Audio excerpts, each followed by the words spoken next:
साथियों, एक नए वीडियो में आप सभी का बहुत बहुत स्वागत है। साथियों, आज की इस वीडियो में हम जानेंगे यूडाइज प्लस डाटा एंट्री प्रपत्र में हम शिक्षकों की जानकारी किस प्रकार से फिल करेंगे। वीडियो आप सभी के लिए काफ़ी ज़्यादा इन्फॉर्मेटिव है और काफ़ी सरलता के साथ इस वीडियो में आपको सारी जानकारी प्रदान की जाएगी। वीडियो थोड़ा सा बड़ा ज़रूर हो सकता है, लेकिन यदि आप इसे पूरा देखेंगे तो आप बहुत ही आसानी से शाला स्तर पर अपने शाला का यूडाइज प्लस प्रपत्र फिल कर पाएंगे। चलिए साथियों, वीडियो को शुरू करते हैं। तो साथियों, इसके लिए सबसे पहले आपको अपने मोबाइल के किसी भी ब्राउज़र में टाइप करना है udigeplus.gov.in। जब आप इतना टाइप करेंगे तो आपके सामने एक पेज खुलकर आएगा और वहाँ पर आप सबसे पहला ऑप्शन यूडाइज प्लस वाला सेलेक्ट कर लें। जब आप उसे सिलेक्ट करेंगे तो इस तरीके का पेज निकल कर आपके सामने आ जाएगा। यहाँ पर आप देख रहे हैं लेफ्ट साइड में आपको एक ऑप्शन मिलेगा लॉगिन का। आपको इसी ऑप्शन पर क्लिक करके लॉगिन हो जाना है। और यदि आप यही कार्य मोबाइल से करेंगे तो मोबाइल में कुछ इस तरीके से लॉगिन करने का ऑप्शन आपको दिखाई देगा। तो यदि आप टैबलेट या पीसी से अपना कार्य कर रहे हैं तो राइट साइड में लॉगिन का बटन आपको दिख जाएगा। चलिए मैं इस पर क्लिक कर देता हूँ। जैसे ही हमने लॉगिन बटन पर क्लिक किया, आपने देखा राइट साइड में हमारे सामने कुछ ऑप्शन प्रदर्शित होने लगे हैं, जिनमें आप देखेंगे profile and facilities, teacher module, report modules. चूँकि हमें शिक्षकों की जानकारी डाटा एंट्री प्रपत्र में फिल करना है, इसलिए हमें ये जो ऑप्शन दिख रहा है टीचर मॉड्यूल, हमें इसी ऑप्शन को सिलेक्ट कर लेना है। जब हम इस ऑप्शन को सिलेक्ट करेंगे तो कुछ इस तरीके का पेज निकल कर हमारे सामने आ जाएगा। अब यहाँ पर हमें लॉगिन करना है। लॉगिन करने के लिए आपके स्कूल का डाइस कोड और जो भी पासवर्ड आपको प्रदान किया गया है उसकी सहायता से आप इसमें लॉगिन कर सकते हैं। चलिए मैं इसमें लॉगिन कर लेता हूँ।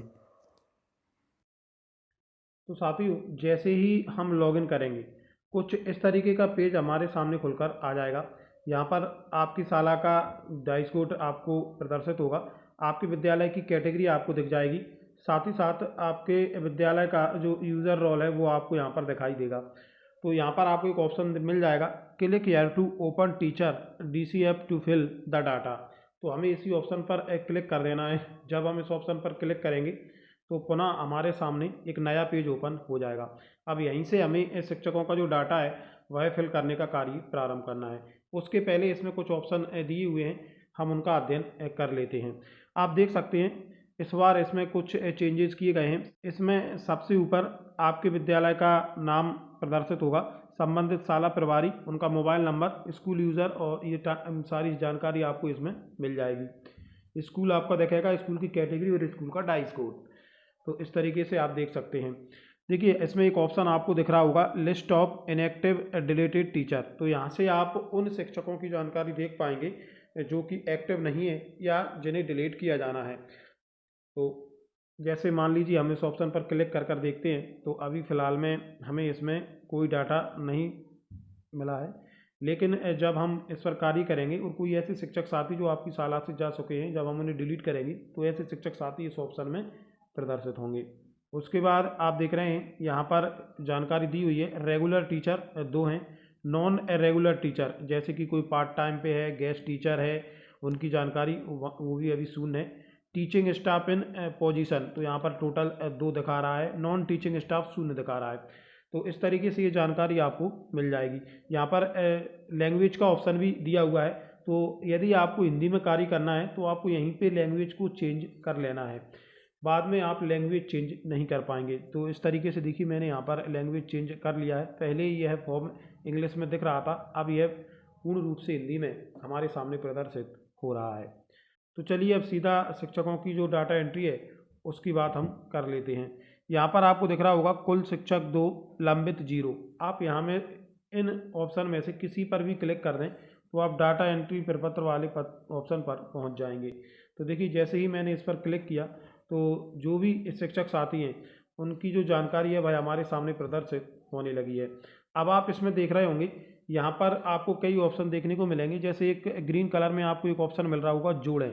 इस ऑप्शन का प्रयोग करके आप अपने विद्यालय में यदि कोई ऐसे शिक्षक साथी कार्यरत हैं जो वर्तमान में इस सूची में आपको नहीं दिख रहे हैं, यानी कि डाटा एंट्री के लिए आपको नहीं दिख रहे हैं। तो इस ऑप्शन का प्रयोग करके यदि कोई नए शिक्षक साथी आपके विद्यालय पर आए हैं तो आप उन्हें जोड़ सकते हैं। साथ ही साथ आपके शिक्षकों का जो संपूर्ण डाटा है वह आप ये जो ब्लू कलर में आपको एक्सेल डाउनलोड करें, इस ऑप्शन पर क्लिक करके आप ये जो जानकारी दिख रही है इसे आप डाउनलोड भी कर सकते हैं। अब देखिए यहाँ पर आप देखेंगे कार्य का ऑप्शन, यदि हम देखें, यदि आपको किसी शिक्षक को हटाना है तो इसमें आपको दिख रहा है हटाएं। इस ऑप्शन का प्रयोग करके आप संबंधित शिक्षक साथी को अपने विद्यालय से रिमूव कर सकते हैं। मान लीजिए कोई शिक्षक साथी आपके विद्यालय से ट्रांसफ़र लेकर या सेवानिवृत्त होकर जा चुके हैं और अभी तक आपके विद्यालय में उनका नाम प्रदर्शित हो रहा है, तो इस ऑप्शन का प्रयोग करके आप उन्हें अपने विद्यालय से हटा सकते हैं। और हमने सबसे पहले जो ऑप्शन देखा था हटाए गए शिक्षकों की सूची देखें, आप वहाँ पर उनकी जानकारी प्रदर्शित होने लगेगी। और यदि आप शिक्षकों की संपूर्ण जानकारी देखना चाहते हैं तो ये जो देखना दिख रहा है आप इस ऑप्शन पर क्लिक करें इस तरीके से, तो आपके विद्यालय के जो शिक्षक साथी हैं उनकी संपूर्ण जानकारी आपके सामने यहाँ पर प्रदर्शित हो जाएगी। इस तरीके से आप शिक्षकों की जानकारी देख सकते हैं। चलिए डाटा एंट्री का जो कार्य है वह हम प्रारंभ करते हैं। तो अपडेट करें वाला ऑप्शन आपको दिख रहा है, इसमें 3 प्रकार हैं और 3 बिंदुओं में आपको ये जानकारी फिल करनी है। सबसे पहले सामान्य प्रोफाइल, उसके बाद नियुक्ति और शिक्षण, उसके बाद प्रशिक्षण एवं अन्य। तो चलिए सबसे पहले हम सामान्य प्रोफाइल इस ऑप्शन पर शिक्षक साथी की जानकारी अपडेट करते हैं। जब हम इस ऑप्शन पर क्लिक करते हैं तो संबंधित शिक्षक साथी की सामान्य और बेसिक जानकारी आपके सामने आ जाएगी। आप देख सकते हैं यहाँ पर संबंधित शिक्षक साथी का नाम प्रदर्शित हो रहा है, तो आप अच्छी तरीके से मिला लें कि उनके नाम की जो स्पेलिंग है वह पूर्ण रूप से सही है। यदि कोई त्रुटि है तो आप उसमें आंशिक सुधार कर पाएंगे। आप संबंधित शिक्षक साथी का लिंक सेलेक्ट कर लें, उसके बाद उनका डेट ऑफ बर्थ अच्छे से मिला लें। शिक्षक कोड यदि उपलब्ध हो, शिक्षक कोड से आशा है कि जो हमारा यूनिक आईडी है वो हमें यहाँ पर दर्ज करना है। उसके बाद सामाजिक श्रेणी, यानी कि जो संबंधित शिक्षक साथी हैं वह किस वर्ग से हैं, SC ST OBC जो भी है। उसके बाद हम देखेंगे उच्चतम शैक्षणिक योग्यता, संबंधित शिक्षक साथी की उच्चतम शैक्षणिक योग्यता आपको यहाँ पर दर्ज करनी है। जब आप इस ऑप्शन पर क्लिक करेंगे तो कई सारे ऑप्शन आपके सामने खुल जाएंगे।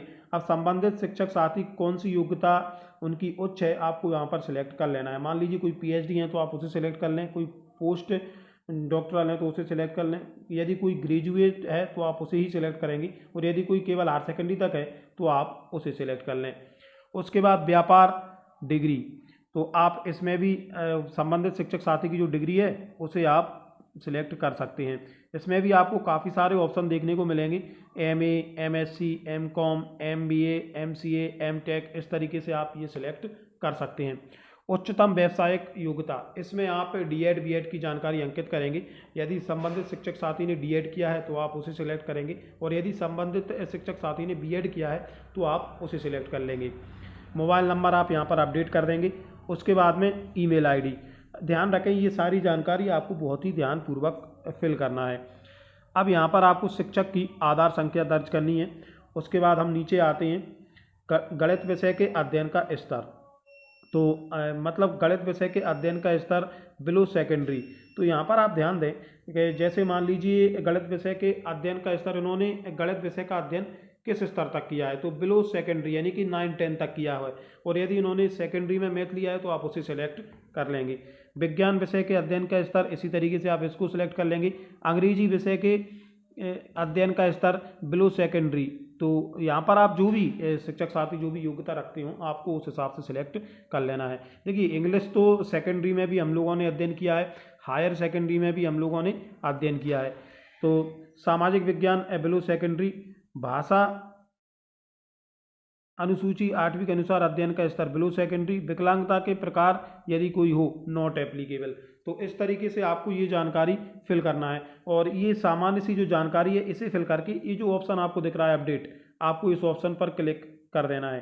देखिए जब हम इस ऑप्शन पर क्लिक करेंगे तो संबंधित शिक्षक साथी की जो जानकारी है वह अपडेट हो जाएगी। यहाँ पर मैसेज आ जाएगा ग्रीन कलर में लेफ्ट साइड में, teacher general profile detail information update successfully. इस तरीके से आप जो शिक्षक साथियों की जो डाटा एंट्री है वह बहुत ही आसानी से कर पाएंगे। चलिए अगले ऑप्शन की हम बात करते हैं, नियुक्ति और शिक्षण। अब हम इस ऑप्शन को सिलेक्ट कर लेते हैं। तो यहाँ पर जब हम इस ऑप्शन पर क्लिक करते हैं तो हमारे सामने एक नया पेज ओपन होकर आ जाता है। इसमें आपको सबसे पहला ही ऑप्शन मिलेगा नियुक्ति की प्रकृति, यानी कि शिक्षक किस प्रकार से कार्यरत हैं, रेगुलर शिक्षक हैं, कॉन्ट्रैक्ट बेस पर हैं या गेस्ट फैकल्टी पर हैं। तो हमें वो सिलेक्ट कर लेना है। मान लीजिए कोई शिक्षक रेगुलर बेस पर है तो हम रेगुलर सेलेक्ट कर लेंगे, और यदि कॉन्ट्रैक्ट बेस पर हैं तो हम कॉन्ट्रैक्ट बेस इसमें सेलेक्ट कर लेंगे। अगला ऑप्शन हमें मिलेगा अध्यापक का प्रकार। तो यहाँ पर कुछ कैटेगरी दी हुई हैं, जैसे सहायक अध्यापक, वरिष्ठ अध्यापक, अध्यापक, संविदाशाला शिक्षक वर्ग 1, 2, 3। नवीन कैडर के जो पद हैं वह अभी प्रदर्शित नहीं हो रहे हैं, तो हमें पुराने कैडर के अनुसार ही संबंधित शिक्षक साथी के अध्यापक का जो प्रकार है वह हमें सिलेक्ट कर लेना है। यदि आप सहायक अध्यापक हैं तो उसे सिलेक्ट कर लें, और यदि आप अध्यापक हैं तो आप उसे सिलेक्ट कर लें, और यदि आप वरिष्ठ अध्यापक हैं तो आप उसका चयन इस कॉलम में कर लें। इस तरीके से आप ये जानकारी इसमें फिल कर दें। उसके बाद अगला ऑप्शन आपको मिल जाएगा सेवा में कार्यभार ग्रहण करने की तिथि। तो यहाँ पर आपको अपना प्रथम नियुक्ति दिनांक जब भी आपने सेवा में ज्वाइन किया था वो सिलेक्ट कर देना है, यानी कि उसे आपको फिल कर देना है। वर्तमान स्कूल में पदस्थापना वर्ष, वर्तमान स्कूल में संबंधित शिक्षक साथी कितने वर्षों से कार्यरत हैं उस वर्ष का विवरण आपको यहाँ पर देना है, यानी कि उस साल में उनकी ज्वाइनिंग डेट क्या रही है वो जानकारी आपको यहाँ पर दर्ज करना है। तो वो आप आसानी से कर ही देंगे। स्तर पर नियुक्त, किस स्तर पर शिक्षक साथी की नियुक्ति हुई है, जैसे माध्यमिक स्तर पर है तो आप माध्यमिक, जैसे इसमें कुछ ऑप्शन आपको देखेंगे, part primary teacher, headmaster, deputation. इस तरीके से आपको जो भी सिलेक्ट करने पर ऑप्शन देखें और शिक्षक साथी की नियुक्ति जिस स्तर के हिसाब से हुई हो वो स्तर आपको यहाँ पर सिलेक्ट कर देना है। तो इस तरीके से आप ये जानकारी फिल करते जाएंगे किन कक्षाओं को पढ़ाते हैं। तो यदि आप प्राइमरी टीचर हैं तो प्राइमरी ओनली, मिडिल में हैं तो आप अपने हिसाब से जो मिडिल ओनली, या हायर सेकेंडरी में है तो आप हायर सेकेंडरी का स्तर इसमें सिलेक्ट करेंगे। अगला ऑप्शन है विषय के संबंध में नियुक्ति, यानी कि आपकी जो नियुक्ति है वह किस विषय पर हुई है। यदि आप प्राथमिक शिक्षक हैं तो आप ऑल सब्जेक्ट सिलेक्ट कर लें, लेकिन यदि आप माध्यमिक शिक्षक या उच्च माध्यमिक शिक्षक हैं तो जिस विषय पर आपकी नियुक्ति हुई है आप उस विषय का चयन यहाँ पर करेंगे। जैसे मान लीजिए आप गणित विषय के शिक्षक हैं तो विषय के संबंध में नियुक्ति, तो आप यहाँ पर आपका जो जिस विषय पर नियुक्ति हुई है तो आप गणित विषय को यहाँ पर सिलेक्ट कर लेंगे। और यदि आप इंग्लिश विषय के हैं तो आप अंग्रेजी का चयन यहाँ पर करेंगे, संस्कृत से हैं तो आप संस्कृत का चयन यहाँ पर कर लेंगे। मुख्य विषय जिसको आप पढ़ाते हैं, तो जब आपकी नियुक्ति गणित विषय से हुई है तो आप गणित का ही चयन इस ऑप्शन में कर सकते हैं। तो इस प्रकार से आप अपनी अध्यापन विषय की जानकारी भी यहाँ पर दर्ज कर सकते हैं। क्या शिक्षक प्रतिनियुक्ति पर हैं? यदि हैं तो आप यस सेलेक्ट करेंगे, और यदि नहीं है तो आप नो पर ही सिलेक्ट रहने देंगे। इन स्टेट लेवल, इन टाइट, इन डिस्ट्रिक्ट, इन ब्लॉक लेवल। यदि आप प्रतिनियुक्ति पर हैं तो किस स्तर पर हैं, ब्लॉक लेवल पर, जिला लेवल पर, डाइट लेवल पर, स्टेट लेवल पर, या फिर अदर स्कूल लेवल पर। इनमें से आपको कोई भी एक ऑप्शन सिलेक्ट कर लेना है जिस स्तर पर भी आपकी प्रतिनियुक्ति हुई है। क्या शिक्षक दूसरे स्कूल में अतिथि संपर्कता के रूप में पढ़ा रहे हैं, हाँ या नहीं। यहाँ पर आपको हाँ या नहीं में से आंसर देना है, और इस पर सामान्य रूप से आप नहीं का ही चयन करेंगे। चलिए, इस तरीके से आप ये जो दूसरे नंबर का ऑप्शन है इसकी भी पूरी जानकारी आसानी से फिल कर सकते हैं। अब हम बढ़ते हैं अगले ऑप्शन की तरफ।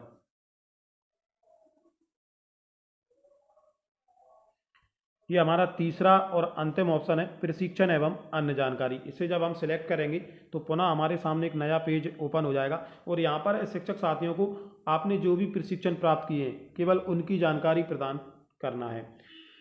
CWSN अध्यापन हेतु प्रशिक्षित शिक्षक साथी हैं या नहीं। CWSN से आशा है यह क्या आपने विकलांग बच्चों को, विकलांग छात्र छात्राओं को पढ़ाने संबंधी कोई प्रशिक्षण प्राप्त किया है। यदि हाँ तो आप हाँ पर टिक करेंगे, यदि नहीं तो नहीं पर आप टिक कर देंगे। कंप्यूटर के उपयोग तथा कंप्यूटर के जरिए अध्यापन में प्रशिक्षित, यदि आप हैं तो हाँ का टिक करेंगे, नहीं तो आप नहीं पर। का प्राप्त किया गया प्रशिक्षण, यदि आप हाँ पर टिक करते हैं तो जो भी प्रशिक्षण आपने प्राप्त किया है उसका प्रकार आप यहाँ पर सिलेक्ट कर लेंगे। प्रशिक्षण की आवश्यकता, तो ये आपको देखिए यहाँ पर एक ऑप्शन आपको अच्छा मिल रहा है, प्रशिक्षण की आवश्यकता। आप किस क्षेत्र में प्रशिक्षण लेना चाहते हैं, pedagogy issues, ICT skills, knowledge and skills with CWSN, leadership and management skill, sanction. तो आप जो भी जिस क्षेत्र में भी आपको लगे कि मुझे इस क्षेत्र में प्रशिक्षण की आवश्यकता है, आप वो ऑप्शन यहाँ पर सेलेक्ट कर सकते हैं।